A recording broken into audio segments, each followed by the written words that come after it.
Even থেকে সিসিইউতে স্থানান্তর করা হয়েছে বিএনপি চেয়ারপারসন বেগম খালেদা জিয়াকে।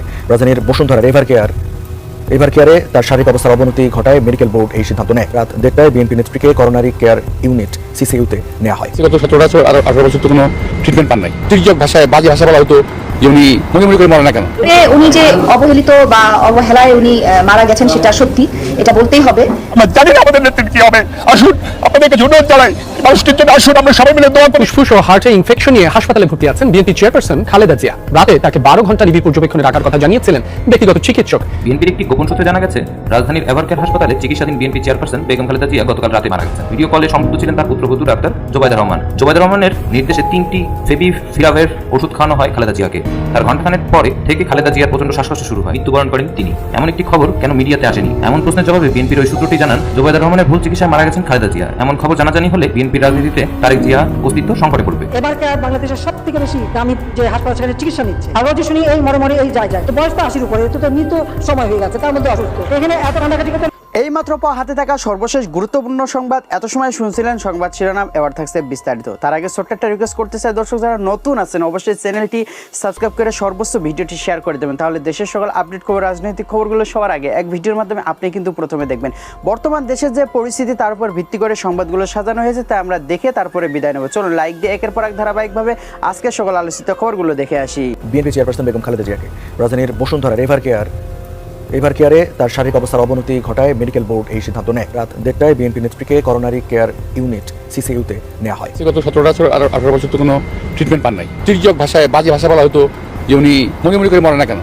উনি যে অবহেলিত বা অবহেলায় উনি মারা গেছেন সেটা সত্যি, এটা বলতেই হবে।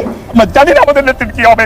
আসুন আপনাদেরকে অনুরোধ জানাই, মানুষটির জন্য আসুন আমরা সবাই মিলে দোয়া করি। ফুসফুস ও হার্টের ইনফেকশন নিয়ে হাসপাতালে ভর্তি আছেন বিএনপি চেয়ারপারসন খালেদা জিয়া। রাতে তাকে 12 ঘন্টা নিবিড় পর্যবেক্ষণে রাখার কথা জানিয়েছিলেন ব্যক্তিগত চিকিৎসক। বিএনপির একটি গোপন সূত্রে জানা গেছে, রাজধানীর এভারকেয়ার হাসপাতালে চিকিৎসাধীন বিএনপি চেয়ারপারসন বেগম খালেদা জিয়া গতকাল রাতে মারা গেছেন। ভিডিও কলে সংযুক্ত ছিলেন তার পুত্রবধূ ডাক্তার জোবাইদা রহমান। জোবাইদা রহমানের নির্দেশে 3টি ফেভিপিরাভির ওষুধ খাওয়ানো হয় খালেদা জিয়াকে। তার ঘণ্টাখানেক পরে থেকে খালেদা জিয়ার প্রচন্ড শ্বাসকষ্ট শুরু হয়, মৃত্যুবরণ করেন তিনি। এমন একটি খবর কেন মিডিয়াতে আসেনি? এমন প্রশ্নের জবাবে বিএনপির ওই সূত্রটি জানান, জোবাইদা রহমানের ভুল চিকিৎসায় মারা গেছেন খালেদা জিয়া। এমন খবর জানাজানি হলে বিএনপির রাজনীতিতে তারেক জিয়া অস্তিত্ব সংকটে পড়বে। এভারকেয়ার বাংলাদেশের সবথেকে বেশি দামি যে হাসপাতাল, সেখানে চিকিৎসা নিচ্ছে। আর রোজি শুনি এই মরে এই যায় তো বয়স তো 80-র উপরে, তো মৃত্যু সময় হয়ে গেছে, তার মধ্যে অসুস্থ। এখানে এত কান্নাকাটি করতে লাভ নাই। উনি যে অবহেলিত বা অবহেলায় উনি মারা গেছেন সেটা সত্যি, এটা বলতেই হবে। যে আমাদের কাছে আমরা আলোচনা করছিলাম যে একটা মানুষ ব্রেন স্ট্রোক করে 6টা দিন 7টা দিন পর্যন্ত বিছানায় পড়ে আছে, ডায়রিয়া হয়েছিল। হ্যাঁ, বিছানাতেই বাথরুম করছে। ডায়রিয়া হয়েছিল, এটা বিছানাতেই করেছে। হ্যাঁ, বিছানাতেই বাথরুম করছে। ব্রেন স্ট্রোকের একটা রোগী, তাকে তো আমরা ডাক্তারের কাছে না নিয়ে, আমরা এই হসপিটালে ভর্তি না করে আমরা এখানে বিছানাতেই ফেলে রাখবো, রুমে ফেলে রাখবো কেন? আমার এই কেনর উত্তরটা আমি না পাওয়া পর্যন্ত আমি নিজেকেই সান্ত্বনা দিতে পারছি না। আসলে আমাদের ক্ষমা করতে পারছি না আসলে। হ্যাঁ, কারণ আমার কাছে মনে হচ্ছিল যে আমাদেরকে আরো আগে সন্দেহ তো আমি নিজেই করি, সন্দেহ আমি নিজেই করছি। হ্যাঁ, প্রশ্ন তো থাকবে, কারণ ওকে আমি এখানেও জিজ্ঞেস করলাম। এখানে আমরা নিয়ে এসে বিপ্লব শরীফ ভাই, উনি, হ্যাঁ, আমি, পলি, আমরা সবাই মিলে তাকে ধরে এখানে নিয়ে আসলাম এবং অনেক জার্নালিস্ট এখানে ছিলেন এবং ভিতরে আলমগীর মামা ছিলেন, উজ্জ্বল মামা ছিলেন, আরও অনেকে ছিলেন। ওইখানে মনে হচ্ছিল যে আমি ওকে মারি ধরে, ওকে আমি মানে পিটাই ধরে, এরকম লাগছিল। তো ওকে যখন আমি ধমকাধমকি করলাম, প্রশ্নগুলো করলাম সবার সামনে যে কেন, সে কোনো উত্তর দিতে পারছিল না। সে একটা কথাই বলল যে আমি আসলে বুঝতে পারি নাই। কি বুঝতে পারো নাই? হ্যাঁ, বললো যে উনি যে এত অসুস্থ সেটা বুঝতে পারি নাই। আরে তোমার সামনে একটা মানুষ এভাবে বিছানায় বাথরুম করে যাচ্ছে, তুমি এটা ডাক্তার দেখাবা না, হসপিটালে নিবা না? সেটা ব্রেন স্ট্রোকের রুগী। তখন আমাকে সে বলে যে আম্মা নিষেধ করে দিছে কাউকে জানাইতে। আমি সেটা অসম্ভব, একটা ব্রেন স্ট্রোকের রুগী তো কথা বলারই, হ্যাঁ, জ্ঞান থাকবে না, কিন্তু জ্ঞান থাকবে। সে কি করে আবার স্ট্যাটাস দিয়েছে এটা বলো, বেডে, সে আইসিইউ বেডে ছিল। হ্যাঁ, সে ওই যে ইলিয়াস কাঞ্চন যে ভাইয়ের যে স্ট্যাটাসটা দিল, সে সময় তো সে আইসিইউতে, তাহলে কিভাবে আইসিইউতে থেকে সে কিভাবে স্ট্যাটাস দেয়? হ্যাঁ, মানে এটার কথাটাও আমি বলি গুছিয়ে যে অঞ্জনা আন্টির মোবাইলে ফেসবুকে সে একটা পোস্ট করে অঞ্জনা আন্টি হয়ে যে যে কি জানো ইলিয়াস কাঞ্চন হ্যাঁ। ভাইয়ের জন্মদিনে হ্যাঁ জি জি রাইট রাইট রাইট হ্যাঁ হ্যাঁ কিন্তু তখন সে আইসিইউ তখন কিন্তু সে আইসিইউতে আমরা কিন্তু এটাই বলেছি যে হ্যাঁ। অঞ্জনা আপা সুস্থ আছে, কিন্তু আমরা হ্যাঁ সে সে সে এটা বোঝানোর চেষ্টা করেছিল যে উনি সুস্থ আছে। কেন? কারণ উনি যখন আইসিইউতে, উনি যখন ইউনাইটেড হসপিটালে, তখন অনেকেই ওকে কল করেছিল এই মনিকে যে উনি কেমন আছে, অঞ্জনা আন্টি কেমন আছে জানার জন্য।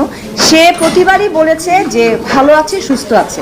ইভেন ওকেও পর্যন্ত মানা করেছে যে আশা লাগবে না। আমি 3 বার ফোন করেছি, যেহেতু আমি গুলশানে থাকি, ইউনাইটেড হসপিটালে কাছে। ভর্তি ছিল, তো আমি বারবারই মনিকে ফোন করার চেষ্টা করেছি, আমি কথাও বলেছি যে আমি একটু আসি, যেহেতু আমার বাসার কাছে। তো বলতেছে যে আন্টি আসবেন কেন, আপনি তো ঢুকতে পারবেন না। আমি বলি কি যে একটু তুমি যদি, কেন ঢুকতে পারবেন কি, কাউকে ঢুকতে দিচ্ছে না।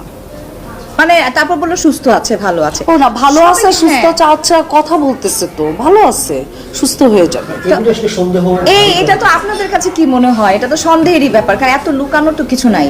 একটা মানুষ অসুস্থ, সে তো জানাবে যে হ্যাঁ সে অসুস্থ। আপনাদেরকে জানানোর দরকার ছিল সবার আগে, তারপরে জানানোর দরকার ছিল শিল্পী সমিতি, আমাদের সবাইকে, প্রত্যেকটা শিল্পীকে তারই উচিত ছিল জানানো। সে এত কিছু কেন গোপন করছে জানি না। আমি এটা চাওয়া হচ্ছে যে উনি এত মানে অবহেলায় সত্যটা কেন, উদ্ঘাটন হ্যাঁ হোক। সেটাই, সত্যটা উদ্ঘাটন হোক। আর এত অবহেলায় কেন তার চিকিৎসাটা করা হলো, কেন এত কিছু গোপন করা হলো, এটাই জানার ইচ্ছা। আমার কথা হচ্ছে একটা মানুষ তো ধুকে ধুকে মরবে, হ্যাঁ। এত অল্প সময় এরকম মানে মানে কোনো চিকিৎসাই তো সে পায় নাই। তো আজকে গত 17 আর 18 বছর তো কোনো ট্রিটমেন্ট পান নাই। তির্যক ভাষায়, বাজে ভাষা বলা হতো যে উনি মনে মনে করে মরে না কেন। মেরুদণ্ড সোজা করেই দাঁড়িয়ে আছেন, নাহলে অনেক আগে অন্য কোনো মহিলা হলে আর এতদিন খুঁজে পাওয়া যেত না। এর মধ্যে আমি যে দেখলাম, শুনলাম ডাক্তারের কাছ থেকে, যেটা হলো পরীক্ষা নিয়ে চলতেছে। বেসিক্যালি ম্যাডাম তো আজকে গত 17 আর 18 বছর তো কোনো ট্রিটমেন্ট পান নাই। তো এতে উনি আগে যদি ট্রিটমেন্ট পেতেন তাহলে হয়তো আরও অনেক ভালো হতো, কিন্তু সেই ট্রিটমেন্ট সৌভাগ্য আমাদের হয়নি। আওয়ামী সরকার, এই খুনি সরকার একটা ম্যাডাম এক কথায় বলতে আমি বলতে পারি যে ম্যাডামকে খুব অসময়ে অসুস্থ করে ফেলেছে। একটা মানুষ যতটুকু সুস্থ থাকা দরকার অনেক সুস্থ থাকতে দেওয়া হয়নি ইচ্ছাকৃত। আপনারা শুনেছেন যে ওই সময় ম্যাডাম সম্বন্ধে খুব তির্যক ভাষায়, বাজে ভাষা বলা হতো যে উনি মনে মনে করে মরে না কেন। আল্লাহ এখনও বাঁচিয়ে রেখেছেন ওনাকে, এবং উনি এখনও ভালো আছেন। ভালো আছেন বলতে পরীক্ষা নিয়ে চলতেছে, সম্পূর্ণ সুস্থ বলবো না, সম্পূর্ণ সুস্থ হয়ে মানুষ তো হসপিটাল থাকে না, তাই না? উনি এখনও হসপিটাল ছাড়তে পারেনি, তার মতো অবস্থা হয়নি। আমি দেখেছি মোটামুটি বাহ্যিকভাবে ভালো আছেন, ভিতরে অবস্থা আমি ডাক্তাররা বলতে পারবে। আমি সুস্থতা কামনা করি ওনার, আশা করছি সুস্থ হয়ে উঠবেন। দেশবাসীর কাছে দোয়া চাচ্ছি ওনার জন্য যে উনি সুস্থ হয়ে উঠবেন, যেন দোয়া করেন। তো আমি আশাবাদী যে উনি ভালো দিকে যাচ্ছেন। আমার মনে হচ্ছে যে উনি আরও ভালো হয়ে উঠবেন, আমি আশা করতেছি। এটা তো বাস্তবতা যে ওনার, আমরা তো ওখানে ওনার সঙ্গে খুব সীমিত পর্যায়ে দেখা করতে পারতাম, আর এখানেও একই অবস্থা। তবে এখানে সবচেয়ে বড় আশাবাদী বিষয় আমি আশাবাদী এই কারণে যে এখানে উনি ছেলে পেয়েছেন। যদিও আমরা খুব দুঃখের সঙ্গে বলছি যে ওনার একটা ছেলেকে হারিয়েছেন, উনি ওকে হারিয়েছে। এটা খুব দুর্ভাগ্যজনক ওনার জন্য, একটা জীবিত অবস্থায় ওনার একটা ছেলেকে উনি হারালেন। তবে ছেলে নাতনিদের দেখছেন, 3 নাতনি পেয়েছেন, 2 বউ পেয়েছেন, পাশের ছেলেকে পাচ্ছেন রাউন্ড দ্য ক্লক। আমি দেখে এসেছি ওনারা বসে আছেন, সেবা শুশ্রূষা করছেন, পুরো পরিবারটি হ্যাঁ একসঙ্গে আছে। আমাদের নেত্রী দেশনেত্রী বেগম খালেদা জিয়ার মানসিক অবস্থা আল্লাহর রহমতে বরাবর ভালো ছিল, এখনও ভালো আছে। উনি মানসিকভাবে অনেক শক্তিশালী আছেন, এখন শক্ত আছেন। রাজনৈতিক কোনো কথা আমরা বলি নাই, তবে উনি আমাকে জিজ্ঞেস করেছেন যে দেশের বর্তমান অবস্থাটা কী আছে এখন। তো দেশের বর্তমান অবস্থা কী আছে এটা তো মাত্র আমি 2 দিন আগে আসছি, এখন এর মধ্যে খুব একটা পরিবর্তন হয় নাই। দেশে একটা নির্বাচনী কথাবার্তা হচ্ছে, এইটুকুই, আর কিছু বলার নেই ওনাকে। আর তাছাড়া আমরাও চাই না ওনাকে রাজনৈতিক কথাবার্তা বলে কোনো বিব্রত করতে। যে অ্যাক্টিং চেয়ারম্যানের সঙ্গে আমাদের সপ্তাহে 1 দিনের তো কথাটা হয়ই অফিসিয়ালি, আনঅফিসিয়ালি আমরা কথা বলি, তো নির্দেশনা যা পাওয়ার ওখান থেকেই পাই। তবে এখন এই মুহূর্তে কোনো রাজনৈতিক নির্দেশনা ওনার কাছ থেকে আমি পাই নাই। আবার সেটা আমি জানতেও চাই না, এই কারণে যে এটা তো ওনার মা অসুস্থ, হসপিটাল দেখতে আসছে, জিজ্ঞেস করা যায়। মাশাআল্লাহ অনেক ভালো লেগেছে, কারণ আসলে যেটা মির্জা আব্বাস সাহেব বললেন যে মানসিক দিক থেকে তো উনি সবসময় অনেক স্ট্রং ছিলেন জন্যই আজকে কিন্তু উনি এই জায়গায় মানে এখনও এইভাবেই মানে মেরুদণ্ড সোজা করেই দাঁড়িয়ে আছেন। নাহলে অনেক আগে অন্য কোনো মহিলা হলে আর এতদিন খুঁজে পাওয়া যেত না। তো এখন তো সবার পরিবারের সবার সাথে আছেন, এখন আরও ভালো আছেন ইনশাল্লাহ। তো আমরা আশা করছি উনি অচিরেই অনেক সুস্থ হয়ে যাবেন এবং আমাদের দেশে আবার ফিরে আসবেন ওনার দেশে এবং এসে দেশের জনগণের হাল ধরবেন। আপনার সাথে- কেমন আছো, নাতি নাতনি ছেলেমেয়েরা কেমন আছে, তারপর দেশের অবস্থা কি, সবাই কেমন আছে, মহিলা দলের সবাই কেমন, সবার কথা জিজ্ঞেস করেছেন, কোনো রাজনৈতিক আলোচনা না। বাট জুবাইদা রহমানের ভুল চিকিৎসায় মারা গেছেন বিএনপি চেয়ারপারসন খালেদা জিয়া। বিএনপির একটি গোপন সূত্রে জানা গেছে, রাজধানীর এভারকেয়ার হাসপাতালে চিকিৎসাধীন বিএনপি চেয়ারপারসন বেগম খালেদা জিয়া গতকাল রাতে মারা গেছেন। বৃহস্পতিবার দুপুর থেকে দফায় দফায় জ্বর বাড়তে থাকে খালেদা জিয়ার।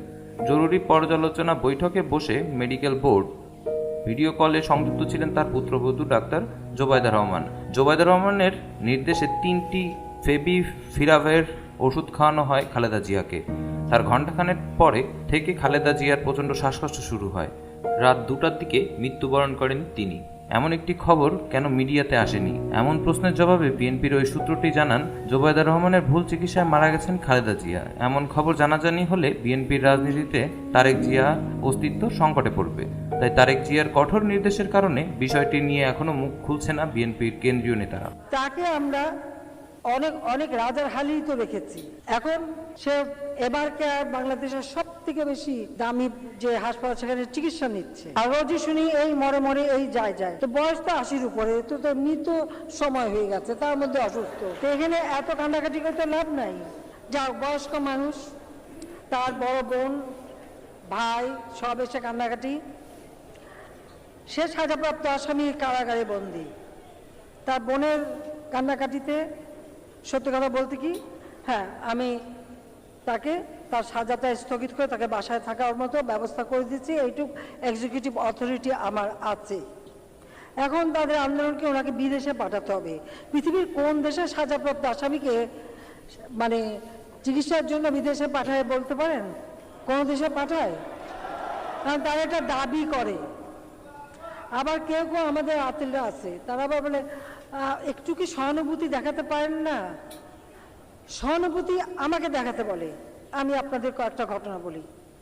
15ই আগস্ট, এই 15ই আগস্ট তো খালেদা জিয়ার জন্মদিন না, তার বিয়ের দলিলে নাই।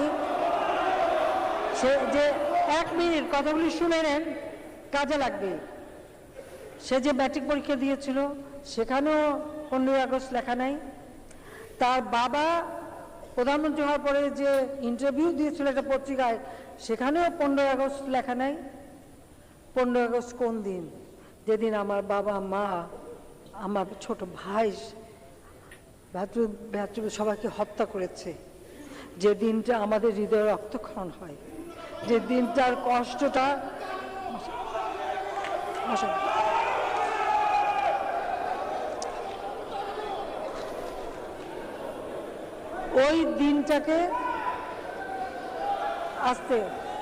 ওই দিনটাকে উৎসবের দিন বানিয়েছে।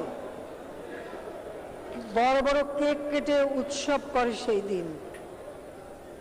কত বড় জঘন্য মনোবৃত্তি হলে পরে এই ঘটনার পরে আপনারা একবার চিন্তা করেন। সেই ভুয়া জন্মদিন বানিয়েছে। শুধু তাই না, 15ই আগস্টের খুনি জিয়াউর রহমান যেমন তাদেরকে ইন্ডেমনিটি দিয়েছে, খালেদা জিয়া তাদেরকে ভোট চুর করে পার্লামেন্টে বিরোধী দলে বসিয়েছে।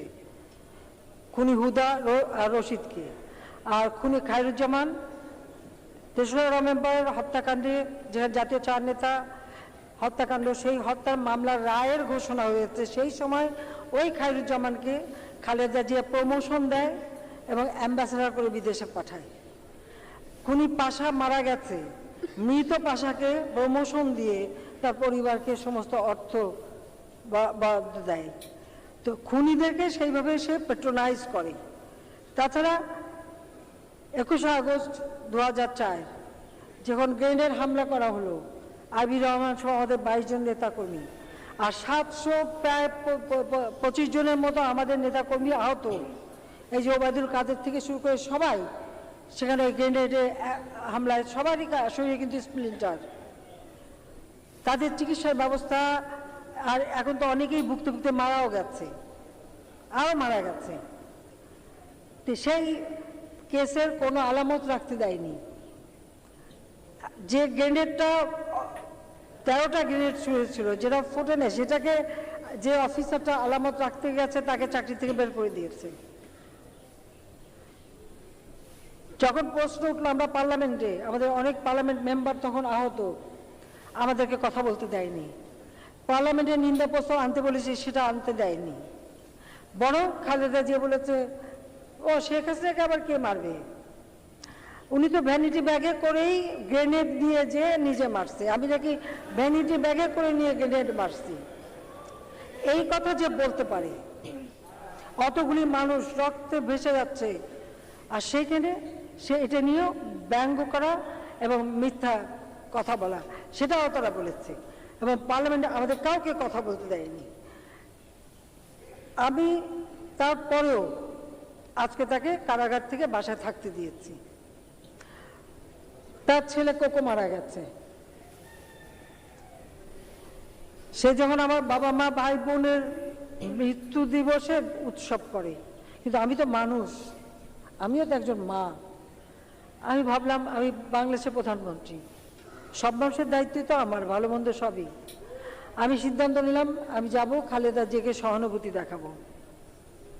আমার তরফ থেকে আমার মিলিটারি সেক্রেটারি যোগাযোগ করলো, সময় ঠিক হলো।